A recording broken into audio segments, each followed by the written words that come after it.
आज की एक ऐसी घटना जिसको सुनने के बाद आप भी हैरान हो जाएंगे और सोचने पर मजबूर हो जाएंगे, क्या कोई ऐसा भी कर सकता है। रात के तकरीबन 9 बज रहे थे। एक युवक जिसकी उम्र 22 वर्ष, वह अपने घर से निकलता है। एक कंधे पर उसके बोरी थी जो कि सफ़ेद कलर की थी। वह अपने घर से 200 मीटर ही पहुंचता है, तभी उसको पास में एक प्राइमरी स्कूल दिखता है। वह बोरी उसी प्राइमरी स्कूल में वह युवक फेंक देता है और उसके बाद वह लौट जाता है। जब अगली सुबह होती है, जब ग्रामीणों की उस बोरी पर नज़र पड़ती है और जैसे ही उसका गीठा खोला जाता है, जिसको देखने के बाद हर कोई बिल्कुल सहम गया, क्योंकि इस बोरी के अंदर एक 8 साल बच्ची का शव था जो कि बिना कपड़ों का था और ऐसा लग रहा था कि उस बच्ची को ज़बरदस्ती इसके अंदर ठूसा गया है। जब इस पूरे घटनाक्रम का पुलिस ने खुलासा किया तो एक ऐसा सच निकलकर सामने आया जो कि रूह कपा देने वाला था। आइए जानते हैं कि आखिर उस 8 साल की बच्ची का ऐसा क्या गलती थी जिसको ऐसी सज़ा मिली। आप सभी दोस्तों को नमस्कार, मेरा नाम रवि है। अगर आप हमारे चैनल पर नए हो, सब्सक्राइब बेल आइकन जरूर दबाएं। यह सच्ची घटना चालू होती है उत्तर प्रदेश का जिला है वाराणसी और उसी के अंतर्गत एक चौकी है रामनगर और उसी के पास सटा हुआ एक गांव है जिसका नाम है सुजाबाद गांव। यहीं पर एक परिवार, जो कि परिवार के मुखिया, वह पैर से विकलांग थे और एक उनकी पत्नी, और वह जो मुखिया थे वह अपना जीवन यापन करने के लिए ऑटो ड्राइवरी का काम करते थे और एक उनकी बेटी थी जिसकी उम्र तकरीबन 8 साल। वह पास के ही स्कूल में पढ़ने जाती थी और उस बच्ची का सपना था बचपन से ही कि वह पढ़ लिख कर अपने माता पिता का नाम रोशन करेगी। सब कुछ परिवार में ठीक ठाक चल रहा था। एक तारीख आती है 24 दिसंबर 2024, यानी क्रिसमस डे से एक दिन पहले। तभी माँ खाना बनाती है, अपने पति को देती है और 8 साल की बच्ची को देती है और तभी सभी लोग सोने के लिए अपने कमरे में गए थे। तभी माँ को ऐसा लगता है मच्छर आज कुछ ज़्यादा काट रहे हैं। तभी वह घर उठती है और घर में देखती है कि मच्छर जलाने वाला का कॉइल घर में है, तभी उसको कहीं नहीं दिखता है। तभी वह अपने पति से कहती है, बिटिया को 10 रुपये दे दो, जो पास की दुकान है वहाँ से जाकर वह मच्छर कॉइल ले आए। अब बिटिया तुरंत 10 रुपये पापा से लेती है और निकलती है वह मच्छर कॉइल लेने के लिए। अब घर से तकरीबन 100 मीटर पर दुकान थी और वह रोज़मर्रा की तरह जाती थी दुकान। 10 से 15 मिनट के अंदर आ जाती थी। अगर कोई बच्चे से खेलने लगती थी तो उसको आधा घंटा भी लग जाता था। अब 7 बजे वह घर से निकलती है और 7:30 का समय हो चुका था और बिटिया अभी आई नहीं थी। माँ बिल्कुल हैरान होती, परेशान होती। उसको लगता है कि बिटिया रात में इतना समय कहाँ लगा दिया है। तभी वह अपने पति से कहती है, आप ज़रा यहीं रहिए, मैं बिटिया को देख कर आती हूँ। ऐसा तो नहीं वह किसी बच्चों के साथ खेल रही हो और मोटीन लाना भूल गई हो और क्या पता दुकान कहीं बंद ना हो जाए। अब माँ निकलती है, अपनी 8 साल बच्ची को देखने के लिए दुकान पहुँचती है। कहती है, भैया क्या मेरी बिटिया आई थी मच्छर कॉइल लेने के लिए?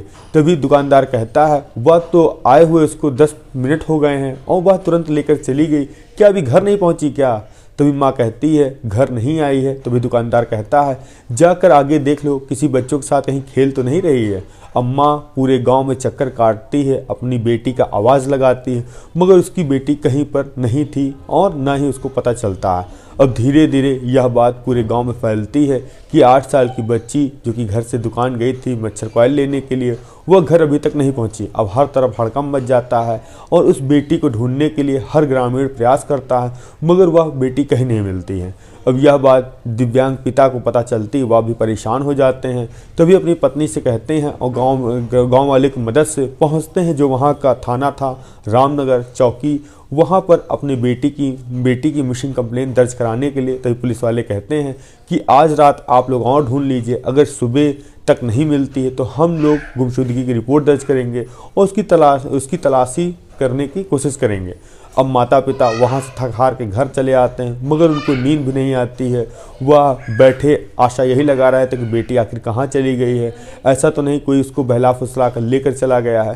तभी 25 दिसंबर 2024 सुबह के करीब 8 बजते हैं। माता पिता इधर अभी भी खोजबीन कर रहे थे, तभी एक पतंग कटती है और कुछ बच्चे जो कि गांव में खड़े थे वह उसी पतंग को लूटने के लिए दौड़ते हैं।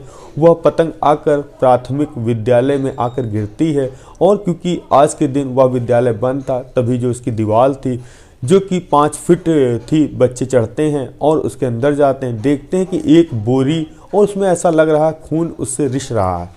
अब फ़ौरन उस बच्चे जो देखते हैं तो चिल्लाते हैं, गांव वालों को बुलाते हैं, और फ़ौरन गांव वाले भी उस स्कूल के अंदर दीवार तड़ा के पहुँचते हैं। और जैसे ही उस बोरी को खोला जाता है, मानो हर युवक, हर व्यक्ति वहाँ ऐसा लगा कि उसके पैरों तले ज़मीन खसक गई, क्योंकि एक बच्ची की लाश थी, वो भी बिना कपड़ों की। अब फ़ौरन ये पूछा जाता है कि यह बच्ची कौन है, क्योंकि उसका सर अंदर था। अब जैसे ही उसके शव को बाहर निकालते पता चलता है यह तो बच्ची उस परिवार की है जो कि कल रात को खो गई थी और कहीं चली गई थी।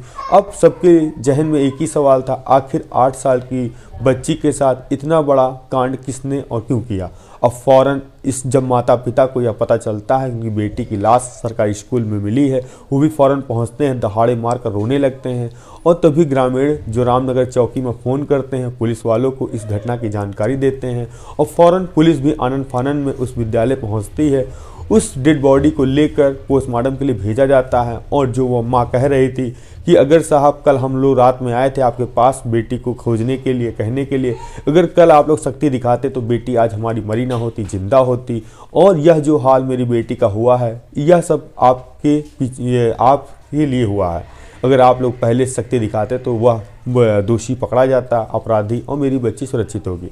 अब पुलिस फ़ौरन जो वहाँ के सीसीटीवी फुटेज चेक करती है कि ऐसा तो नहीं इस विद्यालय के पास कोई सीसीटीवी फुटेज लगा हो, और अपने मुखबिर भी इतला करती है, और उस पीड़ित परिवार से भी पूछताछ करती है कि आपकी किसी से कोई दुश्मनी रंजिश तो नहीं है। परिवार कहता है कि जो मुखिया थे वह कहते हैं मेरा किसी से कोई विवाद नहीं, क्योंकि मैं विकलांग हूँ और ज़्यादातर मैं अपने काम के सिलसिले में जो ऑटो ड्राइविंग करता हूँ बाहर ही रहता हूँ, और मेरी पत्नी वो भी शांत स्वभाव की है, और हमारा कोई किसी से लेना देना नहीं है। अब पुलिस की जो टीम थी, जिसमें से 2-3 टीम गठित होती हैं, वह गांव में लगे सीसीटीवी फुटेज खंगाली रही थी।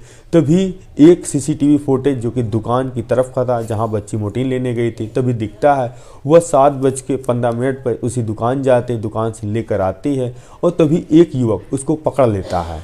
और जब उस युवक की शिनाख्त की जाती, पता चलता है यह युवक जो कि बगल का ही इसी गाँव का रहने वाला इरशाद है, जिसकी उम्र 22 वर्ष है। अब फ़ौरन पुलिस की टीम उसके घर पहुंचते पता लगता है कि वह अपने घर में नहीं, फरार है। अब पुलिस को कहीं ना कहीं पूरा यही भरोसा हो गया है इस कांड के पीछे इरशाद का ही हाथ है, उसी ने बच्ची का कत्ल किया है, और उसके साथ क्या क्या किया वह तो जब पकड़ा जाएगा तो खुलासा करेगा। अब इधर इरशाद के जो माता पिता भाई से पूछताछ करते हैं, और पुलिस ने इधर मुखबिर में अपने बैठाल रखे थे, तभी पता चलता है बुधवार की रात करीब 8 बजे जो कि वहाँ का रामनगर चौकी के पास पड़ाव चौराहा है, वहाँ पर इरशाद खड़ा है और वह कहीं भागने की फिराक में है। अब पुलिस जो रामनगर की टीम थी वह पहुंचती है, उसको गिरफ्तार करने की कोशिश करते हुए भागता है, पुलिस पर वह फायरिंग करता है, और जिसके बाद पुलिस भी जवाबी कार्रवाई में उसके पैर में गोली लगती, वह गिर जाता है। पुलिस उसको पकड़ लेती है। पकड़ने के बाद जब पुलिस वाले पूछताछ करते हैं तुमने 8 साल की बच्ची के साथ ऐसा क्यों किया, आखिर तुम्हारी क्या मंशा रही होगी, तो उस युवक ने एक ऐसा खुलासा किया जो कि वाकई में हैरान और परेशान कर देने वाला था। तभी कहता है कि उस दिन रात के करीब 7:20 पे मैं घर पर बिल्कुल अकेला था, घर पे कोई नहीं था, सभी लोग काम के सिलसिले में बाहर गए थे। तभी वह 8 साल की बच्ची, मैं उसको बुलाता हूँ, वह चली आती है, और मैं फिर उसको बैड टच करता हूँ जिसका वह विरोध करती है, और मैं उसके साथ दुष्कर्म करने का प्रयास करता हूँ, वह विरोध करती है। जिसके बाद मैं यह डर में आ गया था कि यह बच्ची अब गाँव में बताएगी अपने माता पिता से, जिसके बाद मेरी बदनामी होगी, मैं जेल जाऊंगा। तभी मैं एक पास में पड़ा पत्थर उठाता हूं, उस बच्ची को ताबड़तोड़ हमला करता हूं, तब तक मारता हूं जब तक वह मर नहीं जाती है, और फिर उसके बाद एक प्लास्टिक की बोरी लेकर आता हूं, उसके हाथ पैर भी तोड़ देता हूं और उसके अंदर डाल देता हूं।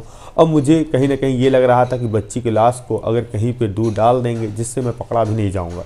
तभी रात के अंधेरे में मैंने एक बोरी ली और उसमें बच्ची की लाश की, और फिर ले जाकर एक सरकारी स्कूल में फेंक दिया।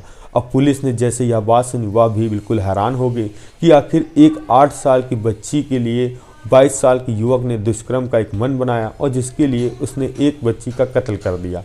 अब पुलिस इधर पोस्टमार्टम रिपोर्ट का इंतजार कर रही है, और जो पीड़िता के पिता है उन्होंने इरशाद के ऊपर तमाम मुकदमे दर्ज कराएं, जिसमें से एक अपहरण और एक पॉक्सो एक्ट, और पुलिस ने जब एक असलहा उसके पास बरामद हुआ पॉक्सो एक्ट भी लगाया।